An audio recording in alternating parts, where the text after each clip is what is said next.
All right, we're live. What's up, everybody? It's Aaron Negler here with Cheesehead TV, coming to you live on the YouTube channel. It's Friday. It's almost 5 o'clock, so cheers. Alex Talish is here, ladies and gentlemen. How'd your wife? How'd your kids?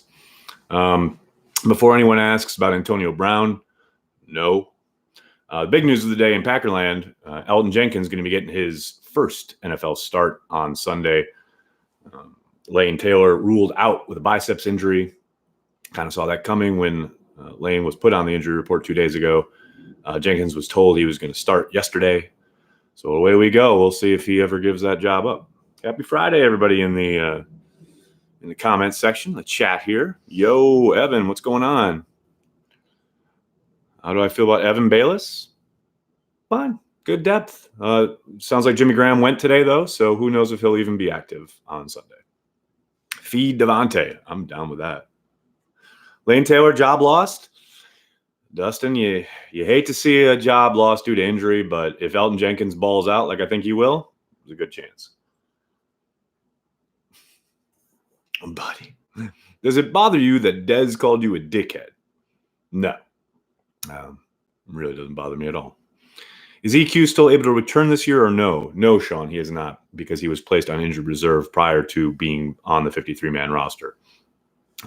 Because of that, he is ineligible to return in 2019.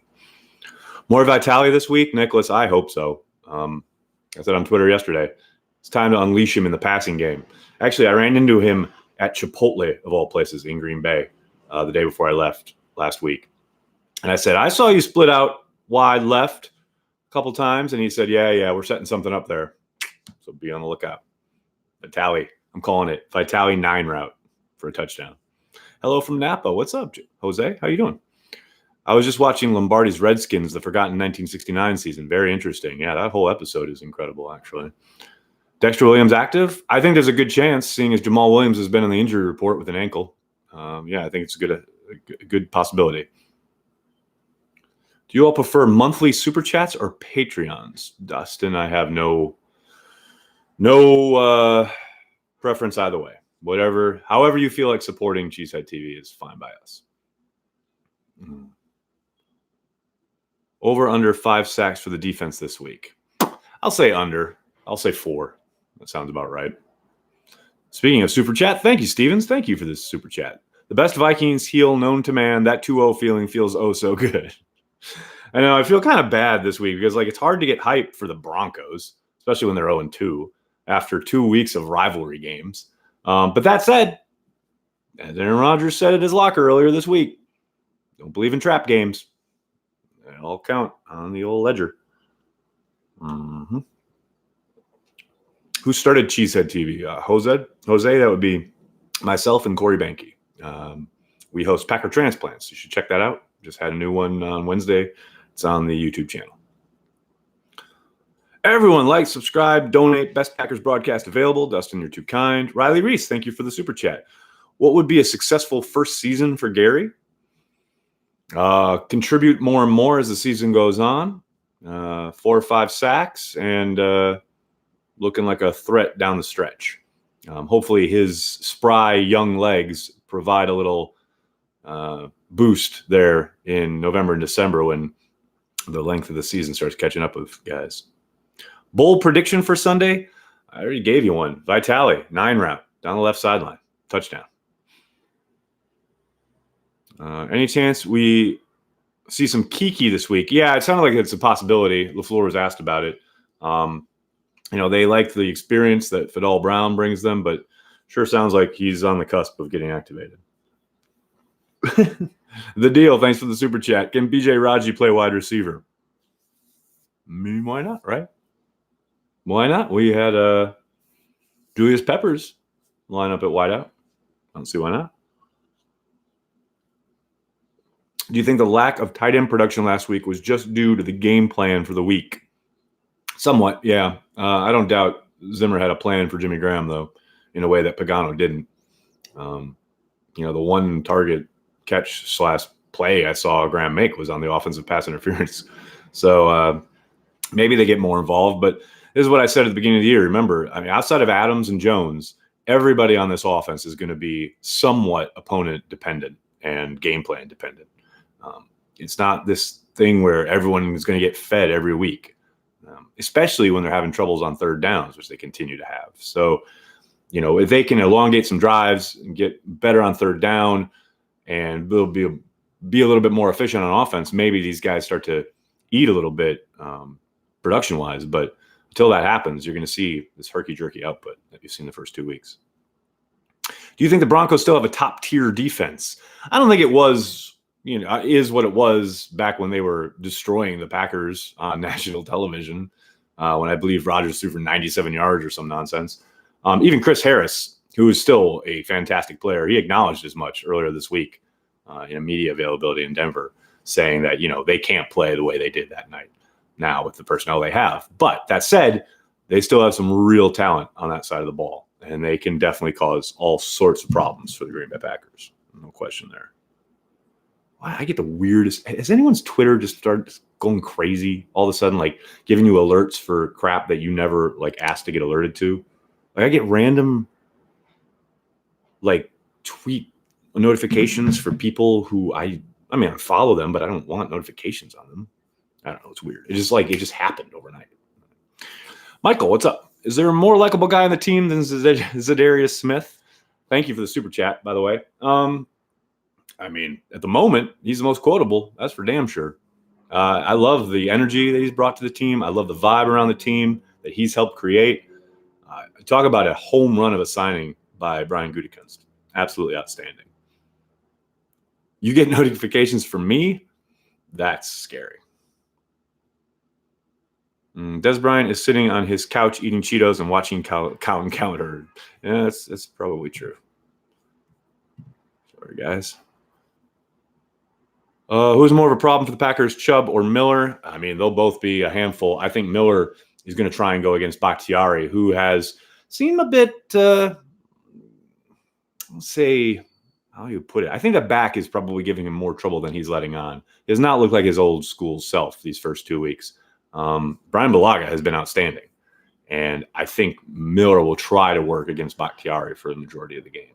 I wrote about that actually in my preview piece, which you can read at cheeseheadtv.com. The matchup preview and prediction, it's up at the website.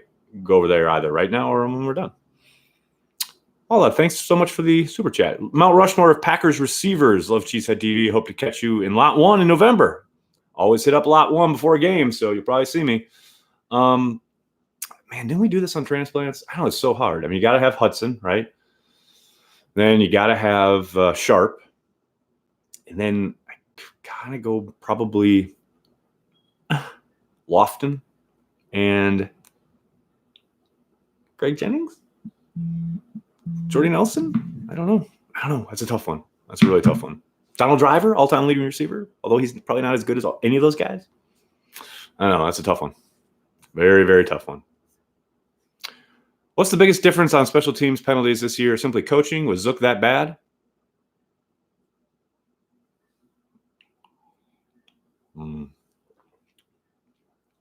Mark Murphy must be on his high horse with the way things are currently going. Herbert, I'm sure he feels good that they're 2-0, that his guys are doing well, but A, he knows it's a long season, and B, I think he's done a really good job during his tenure of letting things play out. He gave Mike McCarthy a ton of leash and Ted Thompson too, even when things were really bad for a little bit. He was able to take the long view, so to speak, the 30,000-foot view, and I'm sure he's doing that right now. Again, I'm sure the vibe around the building is good because they're winning, but for the most part, he's charged with the long-term viability of the franchise, and a couple wins early on in the tenure of the new GM and head coach are not going to change anything in that regard. Do you think Shepard has a role in the offense this year, or do you think it just popped up there, or do you think he needs more development first? No, I think he can contribute. I think he'll start to get a look this week on punt returns. We'll see how much he plays from scrimmage, though. Maybe they utilize him a little bit. Hans, thank you for the super chat. Coach mentioned evening out snaps between Williams and Jones. Thoughts? I think he's pretty solid. I know that's probably the goal, but I think they're always going to err on the side of Aaron Jones. Williams is also dealing with an injury now, so who knows how realistic that's going to be on Sunday. I think they were at 60-40 roughly on Sunday against the Vikings. I think that's ideal. They're going to preach balance because that's what coaches do, but you get in the heat of the battle, you want to pick up those yards, you're going to run Aaron Jones. And look, more often than not, it's the position coach sending him in. So I think Sermons will be like, yeah, Aaron, stay out there, buddy. Bulaga has been an absolute stud the first 2 games. Couldn't agree more. Said on Twitter, he's been their best offensive player, and I don't think it's close. Does Jair get a pick this week? Yeah, he does. I predicted it on the radio this morning. You know how Kevin King dropped one in week 1 and then got one in week 2? I think Jair follows the exact same pattern. Dropped probably 2 against the Vikings. He gets one against Joe Flacco. Best Packers tight end, Jermichael Finley or Bubba Franks. Devin, please. Please, come on. Everybody knows it's Paul Kaufman. No, it's probably Keith Jackson, actually. For any tight end who's ever worn a Green Bay Packers uniform, it's probably Keith Jackson. It looks like trash. Oh, you hate to see it. Do I like PFF? I think they do a lot of good work. I think they provide a valuable service. I don't think they're the be-all, end-all. They're fallible just like everybody else. They're human beings looking at coaches' tape and making a determination of what they've watched. Some of it's better than others. I don't really pay attention to the grades too much for that reason, but they have invaluable information that, I know Sam, I know Steve, and if I want to know how many times did so-and-so line up at the slot, or how many times did Za'Darius kick inside that game, I can get a snap count from them, So for that kind of tracking, they're absolutely valuable. They do great work. The grades I take with a pinch of salt. It's a good guide. Like if I'm wondering how an opponent played, I don't really go and break down tape of the opposing team other than the game that they just played. PFF is great for giving you a guidepost to how guys are playing. But for the most part, like I said, I don't pay too much attention to the grades. But I do think they do amazing work. As much as I love them, I prefer Football Outsiders. I think Schatz and company don't get quite the recognition that the guys at PFF do, probably because they don't trumpet themselves as much. They haven't signed the types of marketing deals and content deals that PFF has. But yeah, Schatz is the OG, and that's where I park my car. Rogers should be the king of the monarchy of Wisconsin. Okay. Dez is not coming to Green Bay. Correct.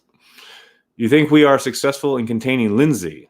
He seems due for a big game. Yeah, he's so quick, darting. I think they're going to utilize him in the screen game a lot. I think it's trying to get the ball out of Flacco's hands without Smith decapitating him. It's going to be a challenge, especially with Raven Green out. If BJ Goodson is the counter there, I think, Lindsey's going to have some space, some moves to make, so to speak. Clearly, Savage is part of that. Martinez is part of that. But they're going to try and get the ball in his hands in space, and he's going to be a handful. There's no doubt about it. But look, Tariq Cohen scared the hell out of me, and they did a pretty good job of containing him in week 1. So we'll see. What is more dangerous, a talented 2-0 team with momentum and confidence, or a talented 0-2 team that knows going 0-3 is dire to its season's goals? That's a really good question as far as mentality heading into this game. No trap games. But if there's a team that needs it more, it's definitely the Broncos. And that should definitely scare the Packers.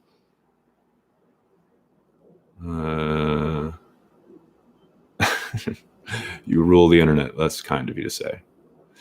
Will Cole Madison be active and up? I would think so for the depth. As long as, Lane Taylor's not going to play, which the Packers have ruled him out, it would make sense that Madison would be up and dressed. With the 100 Hall of Fame push Butler finally in, God, I hope so. He should have been in so long ago. It's a real shame that some of these guys get kind of lost in the wash. I think the internet has done a good job of bringing cases like Butler's to light. Obviously, we had to fight the good fight on Jerry Kramer for freaking decades, but hopefully it doesn't take quite as long for Butler to get in. He will get in eventually. He has to. He's too damn good not to. And I'll keep doing my part. Every time the conversation gets brought up online, I'm always sure to add my voice, because I don't think Leroy had an advocate for a very long time. And now he does in basically all of Packer fandom on the internet.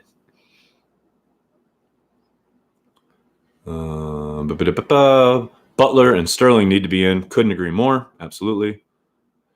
Yo, Nags, were you sitting at the game? Duncan, I'll be in the press box.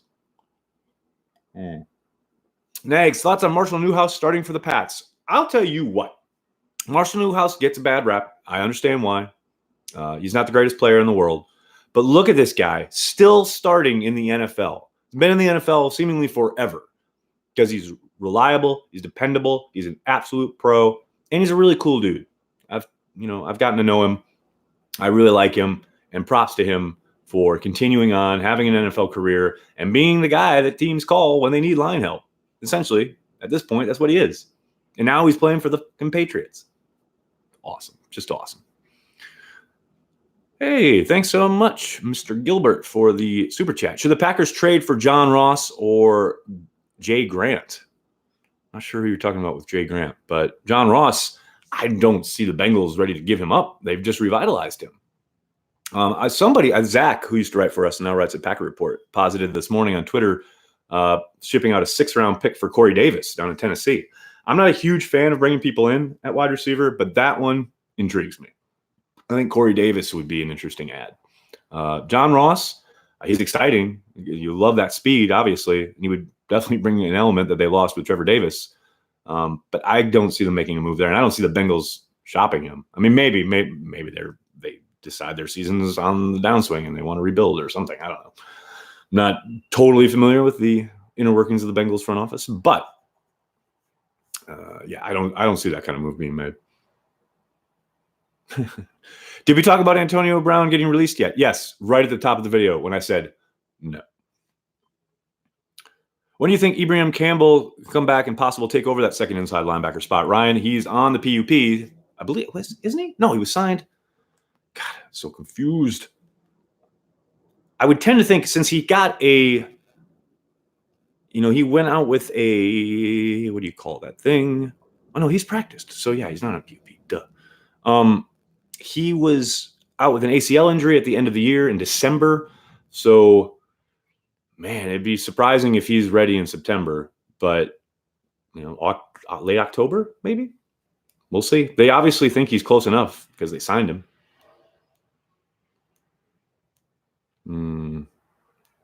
I live in Cincy. They aren't getting rid of Ross. Yeah, I didn't think so. Gave me another game to watch on Sunday that I should keep my eyes on. Man, I don't know. I'll be watching the Packer game. Local listings are available wherever you are. If the Packers were to make a mid-season trade, what position do you think they'd target? I don't know. Inside linebacker, maybe? Although they already made that kind of trade. Outside of that, and maybe wide receiver, but I doubt it. And I think they're pretty well set. Gutekunst is going to do his best Norman Dale and say, this is your team. These holding calls are ridiculous. Tell me about it. Nathan, they're crazy. They're awful. They're ridiculous. They're absurd. You saw Tom Brady complaining about it on Twitter last night.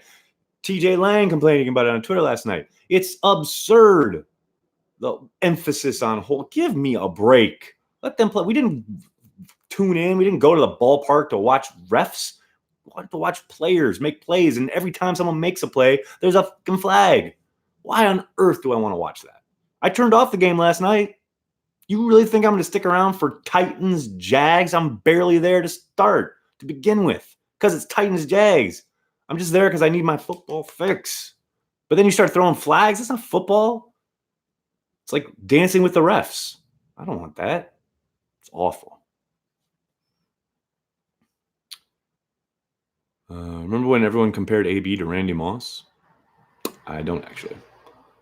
Minshew going to take the starting job? You think? Do you think the Smith brothers and Amos changed this whole team? I mean, it certainly helped change the vibe and the culture. I don't think there's any question of that, even just 2 weeks into the season.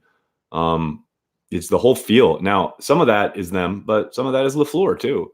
It's all gelling, and that's a big part of it. A big component that's kind of one of the underrated things I think about what Gutekunst has done here, getting guys who were kind of coming up at the same time. Amos, you mentioned Amos and the Smiths, all of them, younger guys getting their first kind of big contract, so to speak, all together on the same team, on the same defense.